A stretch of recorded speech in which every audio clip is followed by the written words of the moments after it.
I now have the pleasure of introducing this morning's speaker, Ann Miner. And I have to tell you, one of the perks about being MC is I get to confer with Terry and Julie from the Chamber and the Women's Committee from the Chamber and sort of buttonhole very amazing women who I've come across in my journey through life. And they come and they talk about their personal story.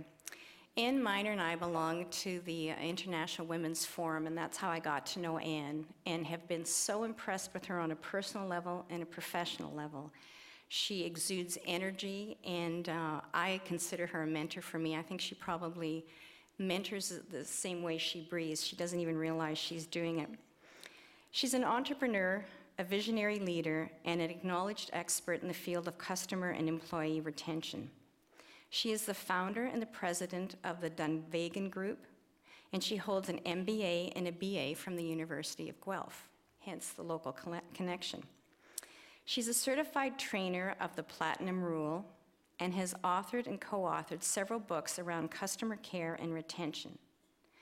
Ann has contributed to the community through membership on various boards, including the International Women's Forum of Canada, the YWCA, American Marketing Association, and the Canadian Agri-Marketing Association. She's a member of the Marketing Research and Intelligence Association, the American Society of Quality, eWomen Network. Are you getting tired yet? National Association of Professional Women, Oxford Women in Networking, and the International Women's Forum Canada. Ann is also an avid fundraiser, so people mark this down, dedicated to supporting organizations that support women in achieving their own unique personal attention. Please join me in welcoming Ann as she shares her story with us.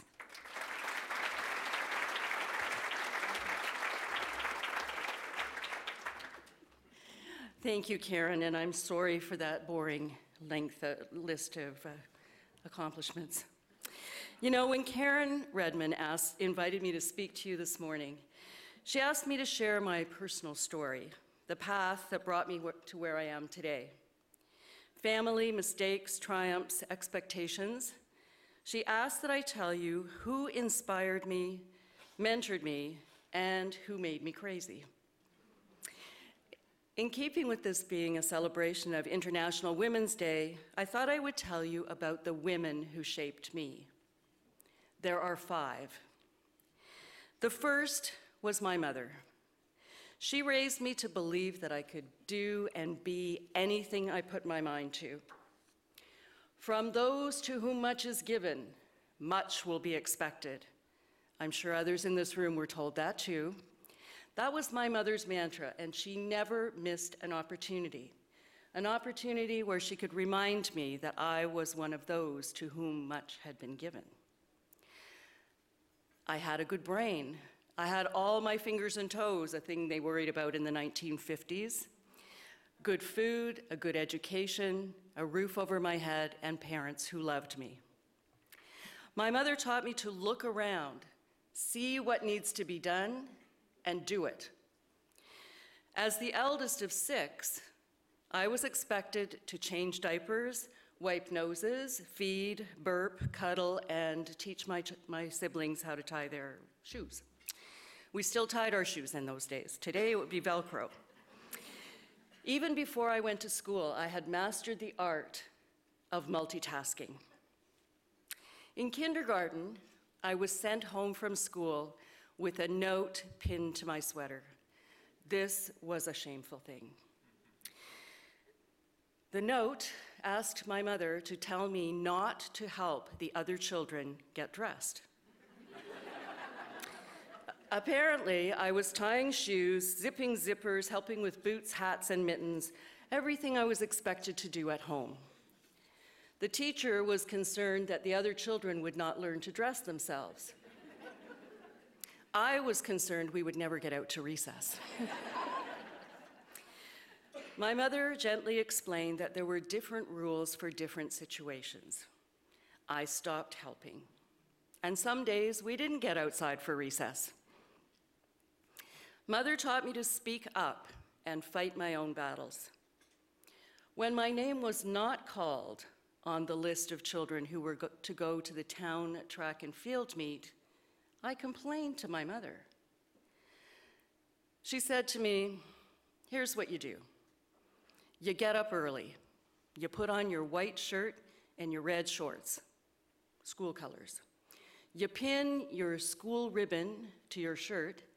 That's the proof that you qualified to go to the track and field meet for the town. And you march on up to the school and you get on the bus."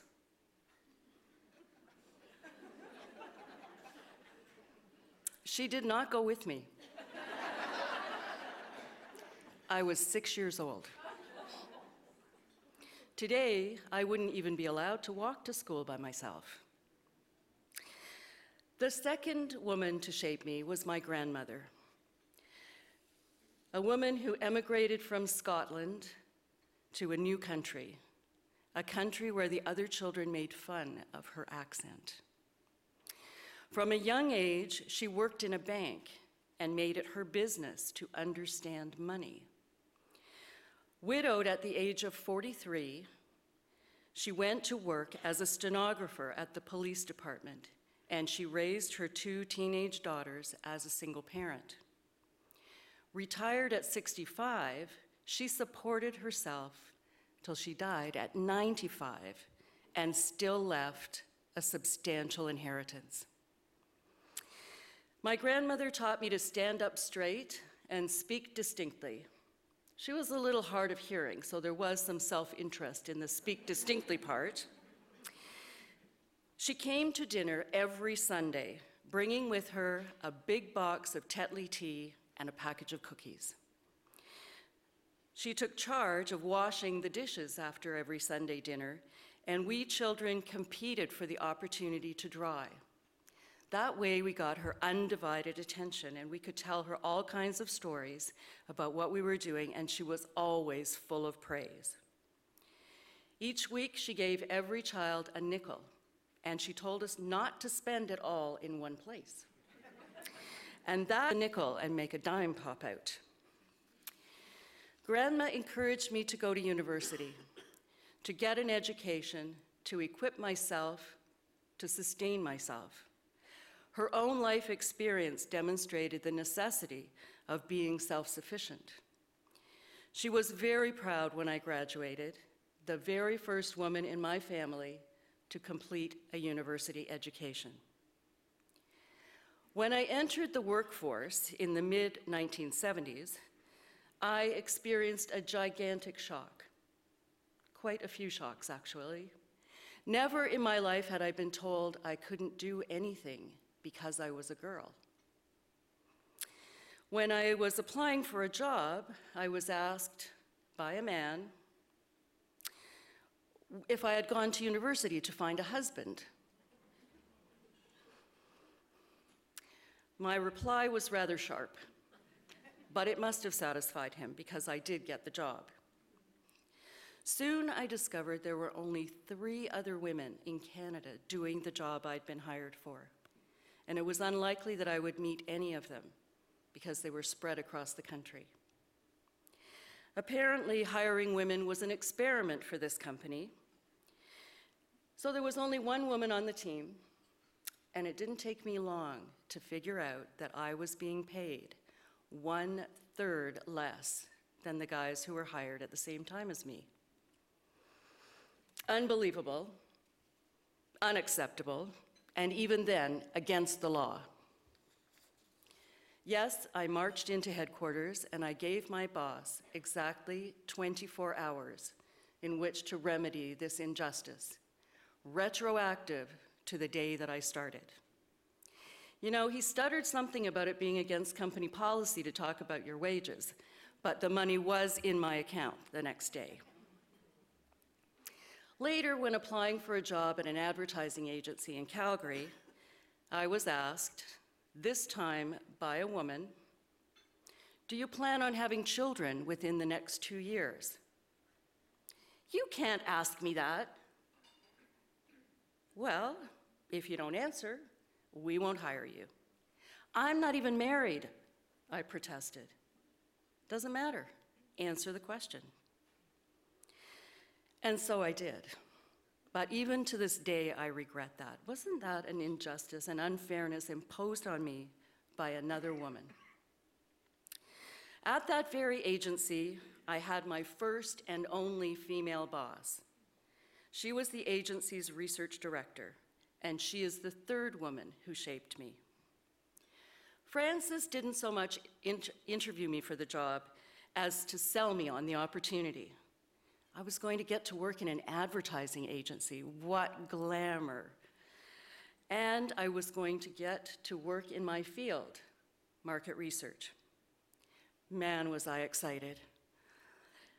Now, Frances was an interesting role model. She frequently declared, over, under, around, through, but never be stopped by any obstacle. She also notified me that change is your one constant. You can count on it. And time is your biggest constraint. It is the only democratic resource we all get 24 hours in a day, and we need to make every minute count. I saw Frances throw a young female intern under the bus for a simple mistake when Frances should have taken the responsibility. I watched her battle with the department heads around the agency, and I heard comments from men who said that she would undo another button when she wanted to get her own way. I learned a lot about what I would not do. When she left, after just 3 months, I was expected to step into her shoes. And of course, I wanted to. Besides, I was sure I could do it better. Now I reported to the head of the advertising agency, a man with a daughter the same age as me. But that is a story for another day. I was given responsibility and accountability, but no authority. My title was Acting Research Director. They actually printed that on my business cards. Clients would look at it and then they would ask me, well, who are you acting like or for? I thought it was important to resolve this matter, and so I negotiated a new title and new business cards. I neglected to ask for a raise. What a fool. I was working 70 to 80 hours a week, and if you divided my salary by the number of hours I worked, it was barely minimum wage. At the age of 24, I left the agency and started my first business. I had technical knowledge, a little practical experience, and I was sure I could do it better. Besides, Calgary was booming. It was the land of opportunity. What could go wrong? Like most entrepreneurs, I had a vision, I had determination, and I had courage. But I had no idea what I didn't know. I didn't know how to read financial statements. I didn't know about payroll, tax planning strategies, and I had no business plan. Actually, truth be told, I figured I had 4 weeks in which to make it or break it, and 2 weeks to find another job. That assumed that I ate peanut butter sandwiches the entire time. I had no reserves. The bank and I owned a Robin's Egg blue Volkswagen Beetle. Probably I owned the front bumper and the bank owned the rest. And that 6-week time frame got shortened when my little car broke down. Now I had to pay to take taxis, and money was really tight. But remember, I had a vision, determination, and courage. I also stood up straight and spoke distinctly and with authority. Clients had faith in my abilities. My first assignment was for $3,000. The second, only $500. But the third assignment was for $90,000, and I was in business in less than 6 weeks. When I took that large contract to the bank and asked for a short-term loan, so I could pay off my credit card and get my car fixed, the bank manager took that opportunity to give me a lecture. "You have no business being in business," he said. He did give me the loan, $2,500. And when I got some cash in my hand, you better believe I marched in there and I paid that loan off, and I took my business elsewhere.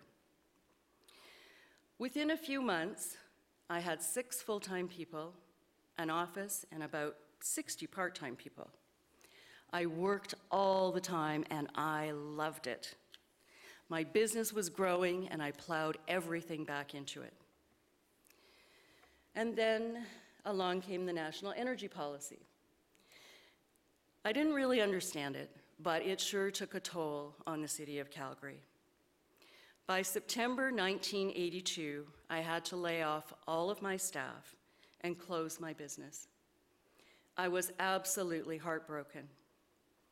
I returned to Richmond Hill, north of Toronto, back to my parents, back to the house I grew up in. It was a big, big come down. Enter the 4th woman who shaped me, Anita. She was the vice president of research for a national advertising agency, and we had met when I was doing some work for their Calgary office. She sponsored me into a new job. She went out of her way to do that, contacting a Montreal-based research firm and essentially telling them that they needed to hire me to run their Toronto operation. There was a flurry of activity, and less than 2 weeks later, I was the new general manager of an operation that had been losing money for 4 years. This was a perfect opportunity for me, an opportunity for me to prove to myself that the failure of my Calgary business was not entirely my fault. Before I arrived, Michael, the most senior researcher on staff, gave his notice. No way was he going to report to a woman, never mind one that was more than 10 years younger than him. Well, we'll see. The morning I arrived, I found Erwin, a consultant from the Montreal office, had taken up residence in the corner office. Now remember, I was expected, and that was my office. My boss, who had come from Montreal to introduce me around, sort of conveniently evaporated, leaving me to deal with this affront. "Why don't you take a seat?" says Erwin. "I'll move as soon as I'm finished what I'm doing." "No, thank you," I said. "I will give you exactly 1 minute to clear out, and I'll stand here and watch you." Of course, the entire office heard about that confrontation within minutes. Now, I don't know for sure if he would have treated me that way if I'd been older or if I'd been a man. What I do know is that my handling of that skirmish garnered respect, a respect which convinced that senior fellow to reconsider his resignation. Together, he and I turned that operation around. Within 3 months, we were in the black, almost enough to take everybody to McDonald's for lunch. But we were in the black. A couple of years later, I was recruited by Reader's Digest to run their consumer mail panel business. In 1987, when the Digest sold that business, that's when I started the Dunvegan Group. At the age of 32, I had a vision, more technical knowledge, a lot of practical experience, a reputation, and some financial resources. Besides, I was sure I could do it better. The 5th woman who shaped me was my mother-in-law. I was truly blessed when she came into my life. The same year I started the Dunvegan Group, I got married. Yes, and along with being newly married, I became a full-time stepmother to 2 girls, ages 6 and 8.